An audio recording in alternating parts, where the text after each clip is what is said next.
अपने हाथों को उठाओ, थैंक यू जीसस। हिलाओ हिलाओ हिलाओ अपने हाथों को, थैंक यू जीसस। खुदावन तेरा आत्मा आज मुझे छुए जुम्बश के साथ। खुदावन हम अपने आप को तेरे हाथों में सौंपते हैं। हमारा बोलना, बैठना, उठना, चलना, फिरना तेरी मर्जी से हो मेरे सामर्थी परमेश्वर। इन लोगों को मैं तेरे हाथों में सौंपता हूं खुदावन। तेरा रूह इनकी जिंदगी में जुम्बश करे और कार्य करे मेरे पिता।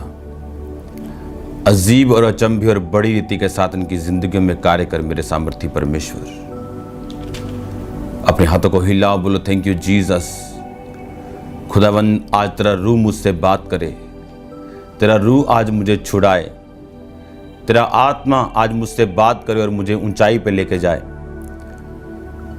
छुपने के स्थानों पर जो तेरी हुजूरी है खुदावन, अपने हाथों को हिलाते हुए थैंक यू जीसस। परमेश्वर शैतान की हर चाल को आपकी जिंदगियों से खत्म करे। इस वचन के द्वारा आप आशीष को पाएं, इस वचन के द्वारा आत्मिक तरक्की को, इस वचन के द्वारा आप अभिषेक को पाएं, इस वचन के द्वारा आप छुटकारे को पाएं, इस वचन के द्वारा आप अपनी हीलिंग को पाएं। ये वर्ड आपकी लाइफ में एक छुटकारे को, एक बड़ी गवाही को लेके आए।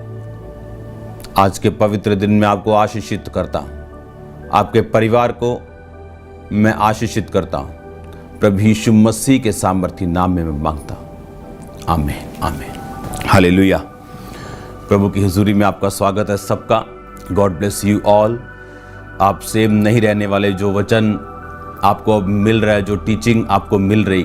कितने लोग, मैं ये जानता हूं, ये समझते हैं कि हम क्राइसिस में चल रहे हैं, लेकिन बाइबल कहती है जो मसीह लोग हैं, लिखा जितने जो उसकी इच्छा के अनुसार बुलाए गए हैं, जो परमेश्वर से प्रेम करते हैं, उनके लिए सब बातें मिलकर भलाई को पैदा करती हैं। और मेरा ये विश्वास है कि जो आत्मा से चलने वाले लोग हैं, आप लोग हैं, आप भी अपनी लाइफ में कितने मिरेकल्स आपने एक्सपीरियंस किए होंगे इन लॉकडाउन के दिनों में।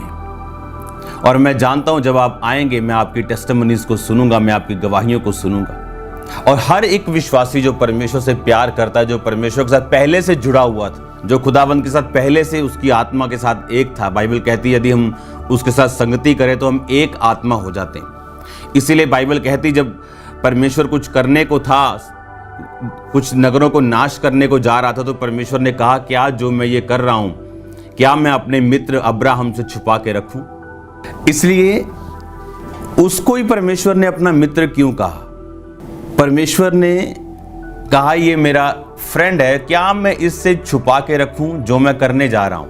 रोज परमेश्वर की संगति, उसके साथ फेथफुलनेस, उसके साथ वफादारी, उसके आत्मा, उसके वर्ड के प्रति कॉन्शियस रहना, अलर्ट रहना, विवेक में रहना अपने। तो परमेश्वर ने कहा जो मैं करने जा रहा हूं, क्या मैं अब्राहम से छुपा के रखूं? आपको ये बात समझनी है कि सब बातें मिलकर भलाई को पैदा करती। हालेलुया।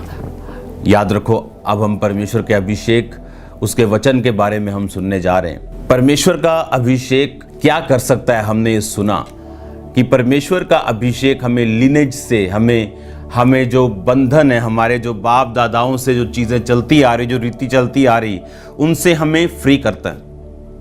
अभिषेक हमें वो गिफ्ट, वो दान, वो वरदान, वो बुद्धि देता है जो कोई पढ़ाई नहीं दे सकती। इसका मतलब ये नहीं हम पढ़ाई ना करें, लेकिन परमेश्वर का अभिषेक आपको वो एबिलिटी, आपको वो गिफ्ट, आपको वो सोच, आपको वो आपकी थिंकिंग, आपको वो ताकत देता है जो आपको फिजिकल ट्रेनिंग नहीं दे सकती।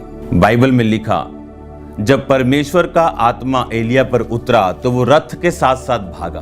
बाइबल में लिखा जब यूसुफ परमेश्वर की आत्मा के साथ वफादार रहा तो उसने राजा को बताया कि 7 साल अकाल के और 7 सुकाल के और 7 अकाल के होंगे, पहले अच्छे होंगे 7 और बाद में बुरे होंगे, तो पहले अच्छे 7 सालों में हम 20% जमा करके रखेंगे।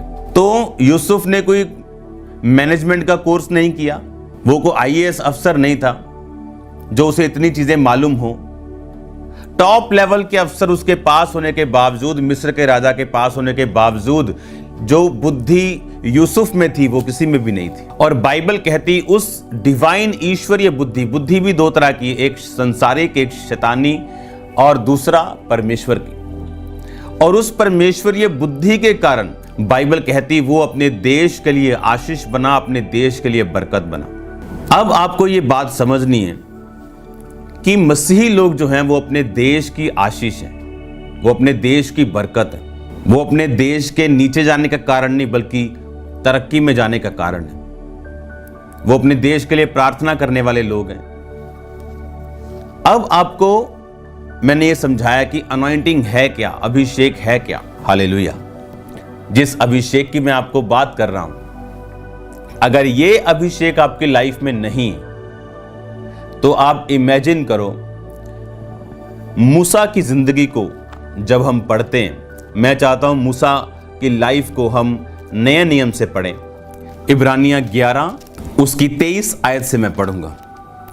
लिखा, विश्वास ही से मूसा के माता पिता ने उसको उत्पन्न होने के बाद 3 महीने तक छुपा रखा, क्योंकि उन्होंने देखा कि बालक सुंदर है और वो राजा की आज्ञा से ना डरे। विश्वास ही से मूसा ने सियाना होकर फिरौन की बेटी का पुत्र कहलाने से इनकार किया, इसलिए कि उसे पाप में थोड़े दिन के सुख भोगने से परमेश्वर के लोगों का साथ भोगना अधिक उत्तम लगा।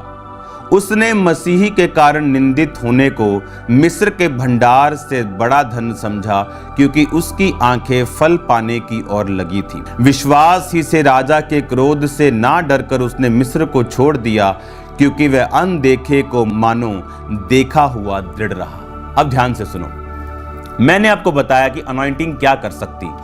ये अभिषेक आपको लीनेज से, आपकी जनरेशनल कर्सेस से जिसमें आप बंधे हुए हैं, क्योंकि अगर बाप गरीब है, दादा गरीब है, परदादा गरीब है, वो जो करते आ रहे हैं उनके बच्चे वो करते आ रहे हैं, सिर्फ परमेश्वर का अभिषेक आपको वो छुड़ा सकता है। परमेश्वर का अभिषेक आपको लीनेज से, आपकी जड़ से आपको अलग करता है जो श्रापों से भरी हुई। बाइबल कहती है जब शाऊल शमूएल से मिलके वापस आया तो नबियों के बीच में नबूवत करने लगा और लोगों में यह कहावत चली, क्या शाऊल भी नबियों का है? क्या शाऊल भी नबियों में से है? इसका बाप कौन है? क्योंकि उसका बाप कोई याजक नहीं था, उसका बाप कोई प्रोफेट नहीं था, उसका बाप एक सिंपल इंसान था, बिन्यामीन के गोत्र का।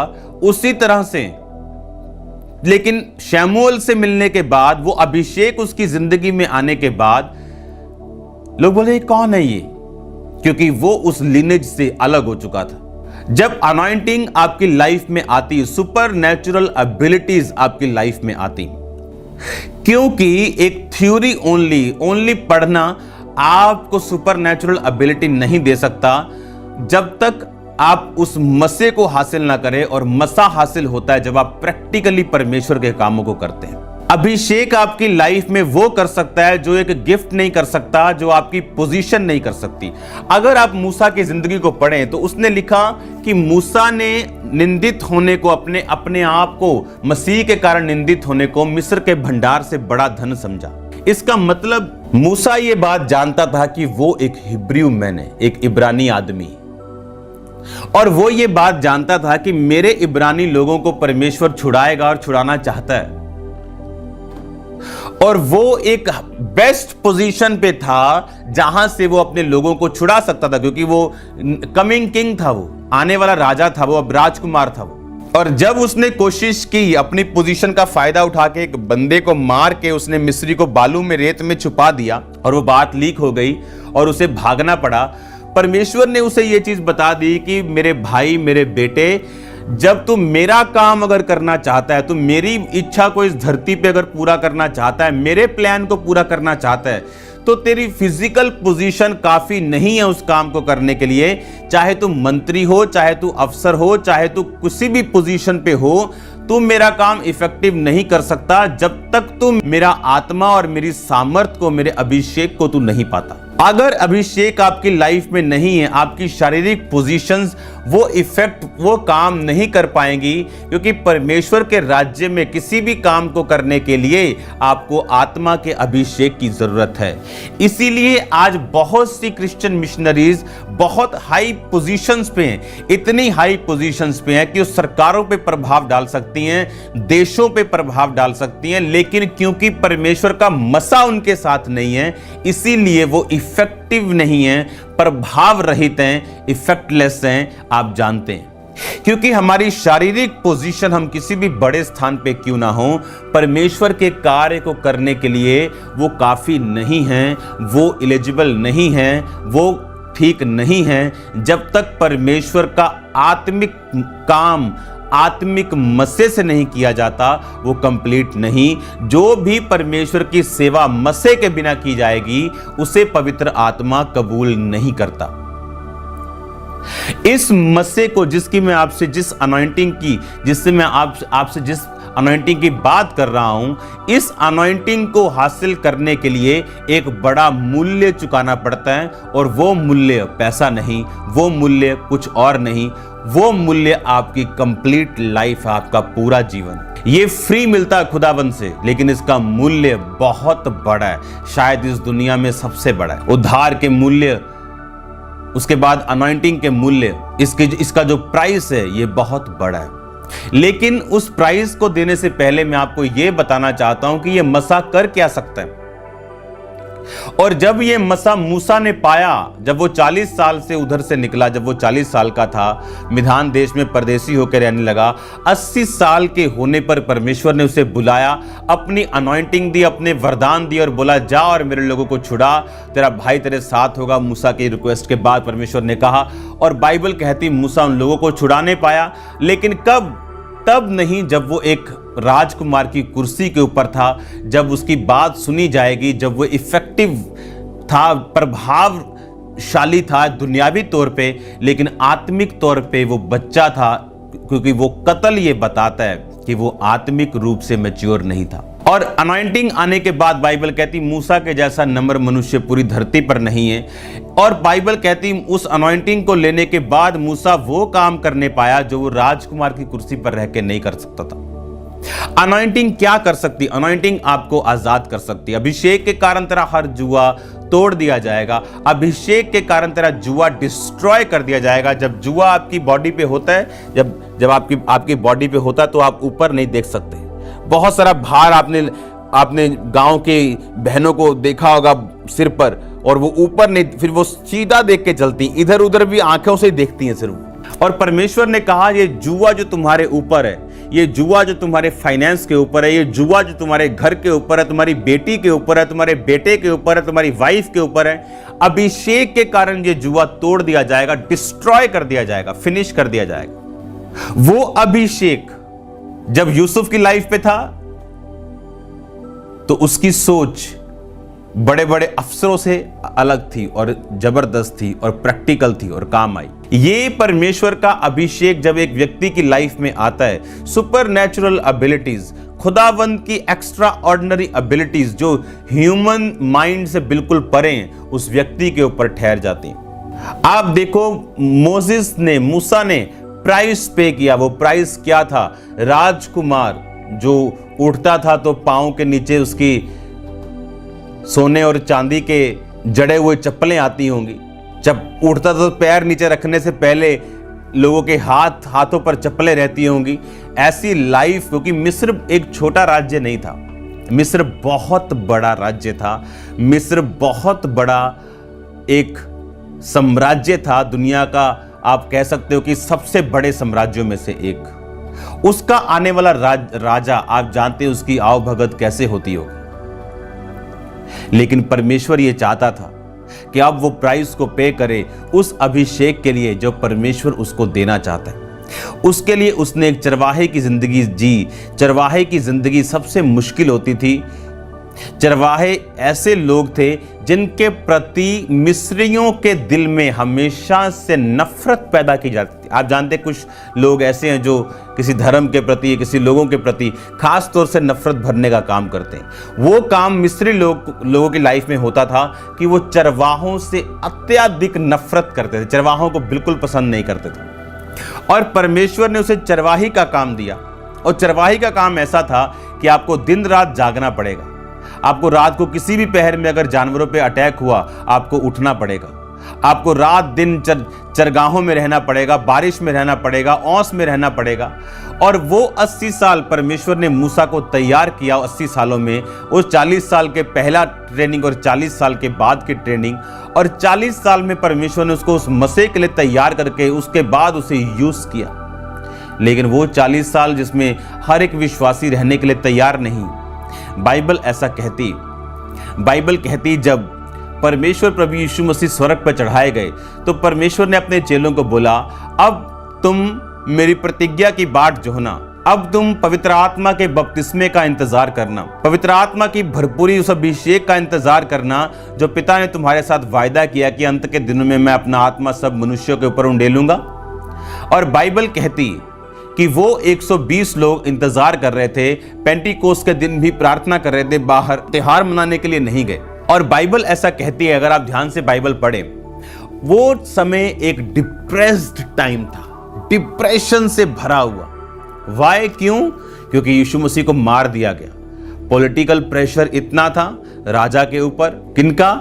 महायाजक का, वोट बैंक, पॉलिटिकल प्रेशर, यीशु मसीह को मार दिया। अब कुछ लोग राजा के बहुत खिलाफ थे, कुछ लोग महायाजकों के बहुत खिलाफ थे। फूट पूरी पड़ चुकी थी। यीशु मसीह की मुर्दा देह जी उठ चुकी थी। अब उनको समझ नहीं आ रहा था कि यीशु मसीह कहां गए। कोई बोलता था उनकी लाश को चुरा लिया, पर लोग बोलते थे कि ऐसा नहीं हो सकता, वो पत्थर इतना बड़ा था कि उसको हटा नहीं सकता था। उस पत्थर को हटाने के लिए कोई भीड़ आनी चाहिए थी। लेकिन ये बोल रहा है कि एक स्वर्गदूत आया और पत्थर को हटा दिया, एक बंदा उसे हटा नहीं सकता। अब इतनी फूट पड़ चुकी थी महायाजकों में, बड़े अधिकारियों में, राजा में, कि उसकी लाश कहां है, उसकी लाश कहां है। एक ट्रबल, एक डिप्रेशन का टाइम था। और अब क्या होने वाला था आपको मालूम? अब नेक्स्ट बारी जो थी वो चेलों की थी। अब नेक्स्ट खून जिनका होना था वो चेलों का होना था।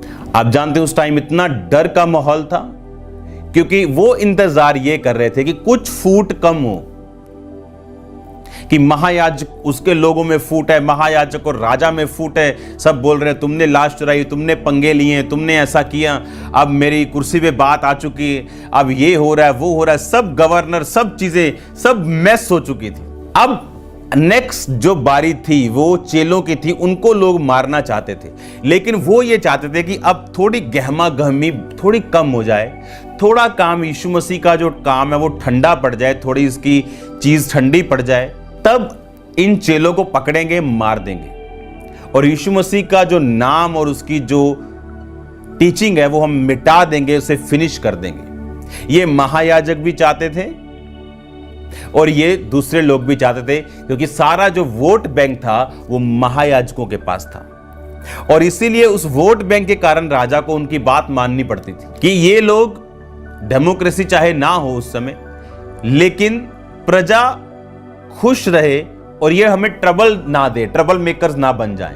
अब यीशु मसीह ने तो ये कहा है कि भाई तुम यरूशलेम को नहीं छोड़ोगे, और यरूशलेम का मतलब था उस टाइम की मौत का घर, कि डिप्रेशन, हर जगह सोल्जर्स लगे हुए हैं, फुल सिक्योरिटी, टाइट सिक्योरिटी, चेलों को ढूंढ रहे हैं। पर यीशु मसीह ने कहा तुम यरूशलेम को मत छोड़ना।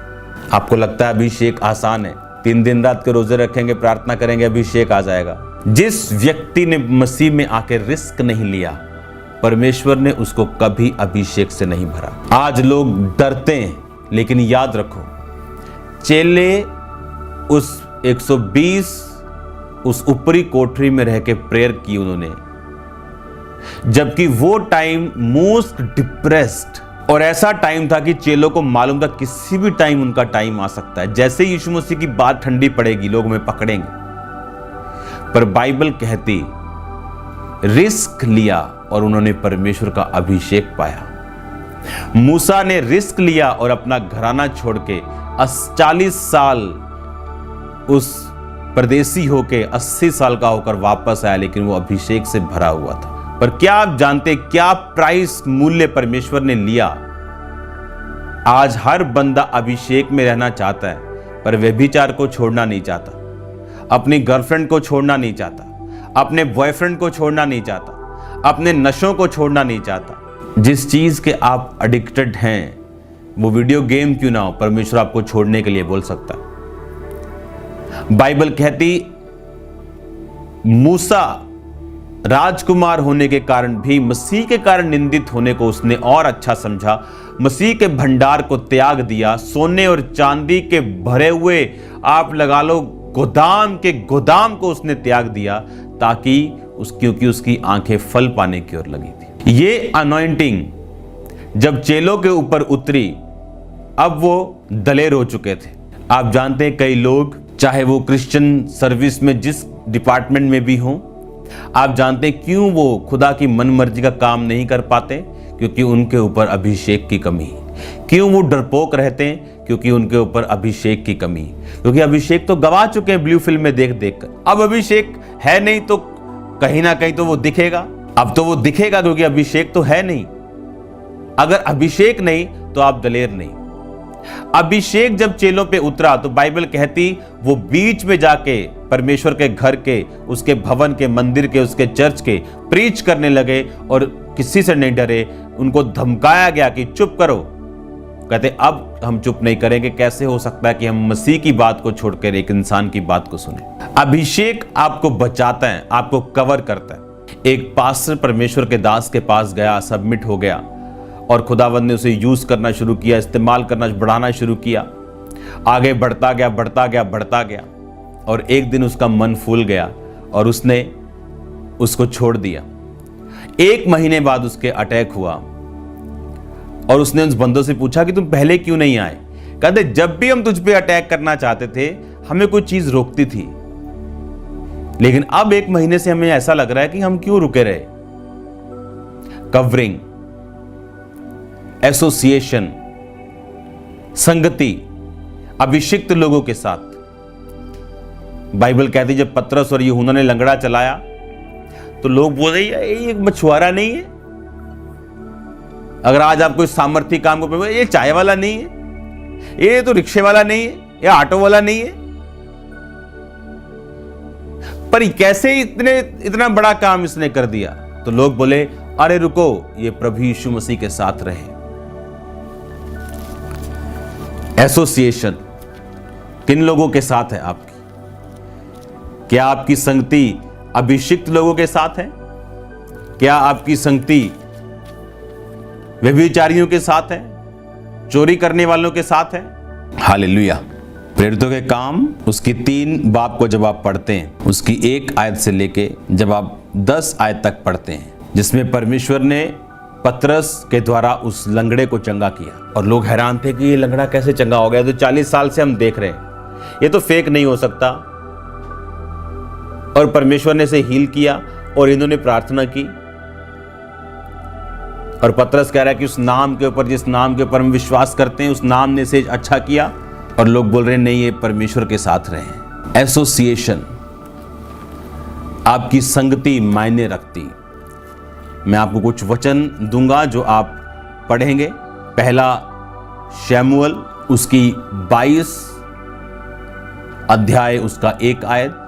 ये वचन मैं थोड़ा सा पढ़ता हूं आपके लिए। दाऊद वहां से चला और बचकर अदुल्लाम की गुफा में पहुंच गया। ये सुनकर उसके भाई वरन उसके पिता का समस्त घराना वहां उसके पास गया और जितने संकट में पड़े थे, जितने ऋणी थे यानी कर्जाई थे, जितने उदास थे, वो सब उसके पास इकट्ठे हुए। वह उनका प्रधान हुआ और कोई 400 पुरुष उसके साथ हो गए। अब ये 400 पुरुष जो साथ हुए, कोई उदास था, कोई कर्जाई था, कोई संकट में था।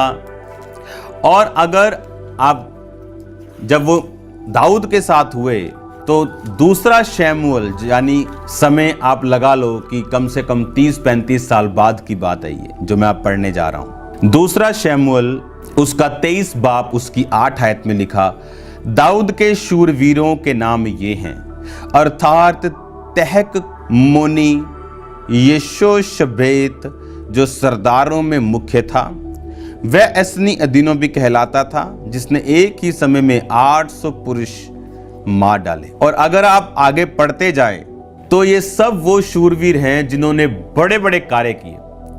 800 बंदा अगर भीड़ लगा दे तो आप उंगली भी हिलाने की कोशिश नहीं करेंगे। इनकी आप पूरी हिस्ट्री को पढ़ो। ये वो लोग थे जो कर्जाई थे, ये वो लोग थे जो संकट में थे, ये वो लोग थे जो उदास थे अपनी लाइफ में, बट एसोसिएशन, संगति अभिषिक्त जन की, और लिखा वह उनका प्रधान यानी वो उनका अगुआ हुआ, और परमेश्वर ने उस अगुए के कारण सब कुछ उनका छुड़ाया और उनको शूरवीर बनाया।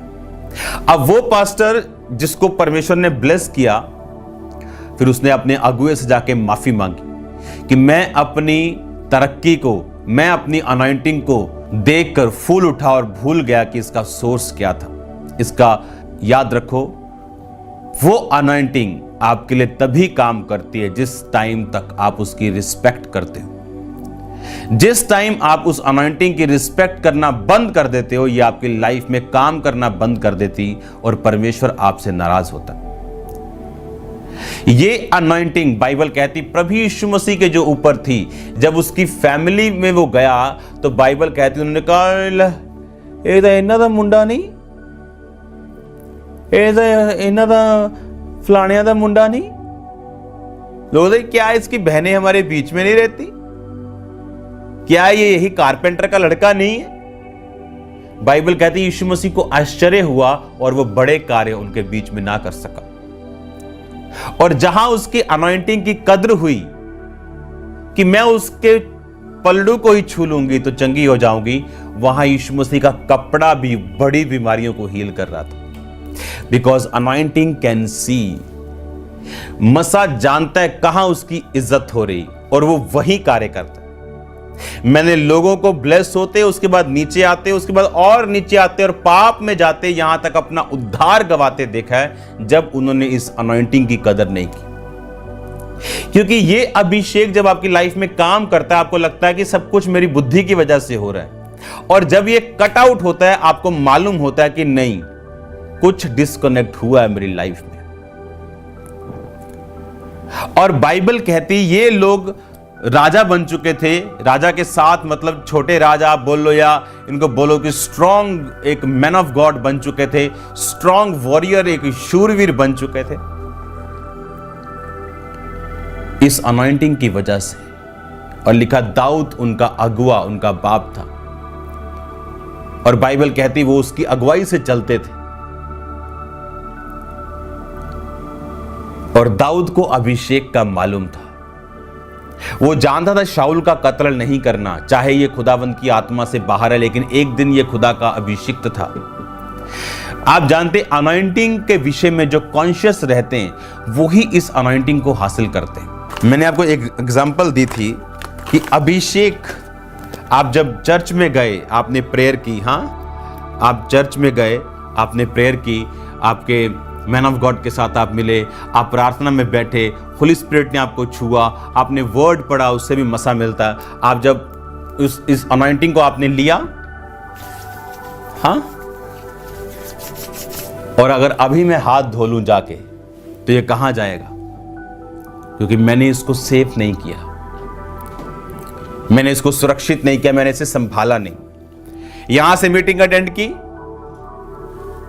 नीचे खड़े दोस्त ने आवाज मारनी, आ चलिए, और हम कहां पे हैं? किसी पार्टी में खड़े हैं। अभिषेक खत्म हो गया। वो कॉन्शियस नहीं कि जो ये बातें लोग कर रहे हैं, क्या मेरा इनके साथ बैठना बनता है? क्या इन ठट्ठों के साथ मेरा कोई लेना देना है? क्या इन जो बातें यहाँ चल रही हैं, क्या ये परमेश्वर के वचन के साथ मेल खाती? क्योंकि आज लोग प्राइस पे नहीं करना चाहते, वो दुनिया में भी रहना चाहते हैं, वो दुनिया के मजे भी लेना चाहते हैं और खुदाबंद में भी रहना चाहते हैं। ये पॉसिबल नहीं, फिजिकली पॉसिबल है। आप बाइबल भी पढ़ते जाओगे, चर्च भी जाओगे, प्रेयर भी करोगे, हो सकता है हीलिंग भी हो जाए, लेकिन आपको परमेश्वर का अभिषेक कभी नहीं मिलेगा। हीलिंग मिल सकती है, डिलीवरेंस मिल सकती है, आशीष मिल सकती है, क्योंकि ये पॉसिबल है। बाइबल कहती है वो अधर्मियों पर भी दया कर देता है, पर कहीं बाइबल में ये नहीं लिखा होगा वो अधर्मियों को भी अभिषेक देता है अपना। उस अभिषेक को हासिल करने के लिए आपको सेपरेट लाइफ जीनी पड़ेगी, क्योंकि जो काम, जो परमेश्वर का बुलाहट, जो खुदावंद सोच के बैठा है आपकी लाइफ में, वो बिना अभिषेक के करना पॉसिबल नहीं।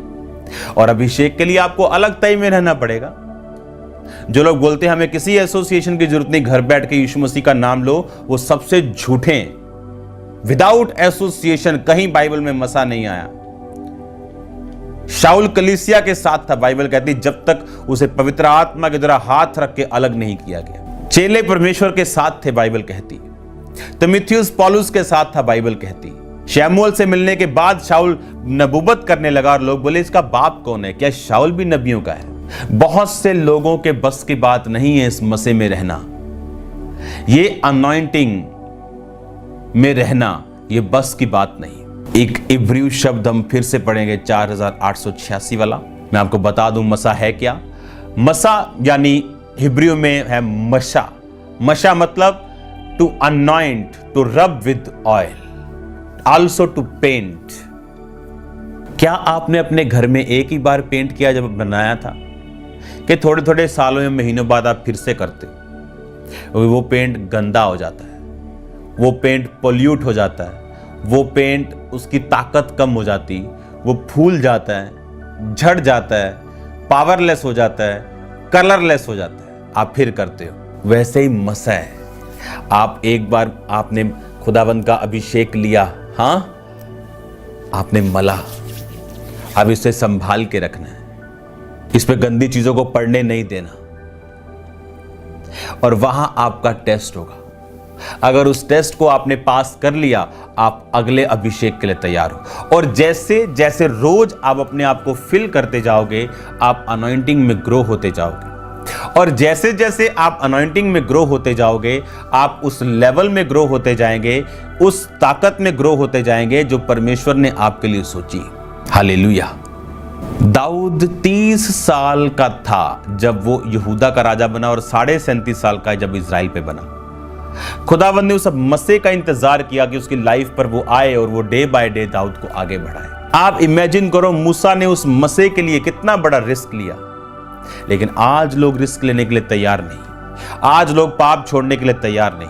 आज लोग एसोसिएशन में, संगति में, अधीनगी में रहने के लिए तैयार नहीं। कुछ लेवल की सक्सेस के बाद लगता है कि हम बेस्ट हैं। बट डोंट वरी, टाइम सब कुछ दिखाता है। अपने हाथों को उठाओ। थैंक यू जीसस, तेरा मसा मुझे मिले, मेरी कमियों को दूर कर, तेरी अनॉइंटिंग मेरी जिंदगी के ऊपर कार्य करे खुदावंद। मांगो अपने हाथों को उठा के। God bless you all. आप ब्लेस्ड हैं यीशु मसीह के नाम में। और याद रखो, अगर ये अनॉइंटिंग नहीं तो कुछ भी नहीं। इसके बारे में मैं लगातार आपसे बात करूंगा, और मैं आपको वायदा करता हूं आप सेम नहीं रहेंगे। यीशु, मैं आपको फिर कह रहा हूं, ये आत्मा मुझसे कह रहा है, मैं आपसे कह रहा हूं, आपकी पुश्तें बदल जाएंगी, पुश्तें, generations. God bless you all. मैं आपसे फिर मिलूंगा खुदावंद की हुजूरी में। सबको जय मसीह की।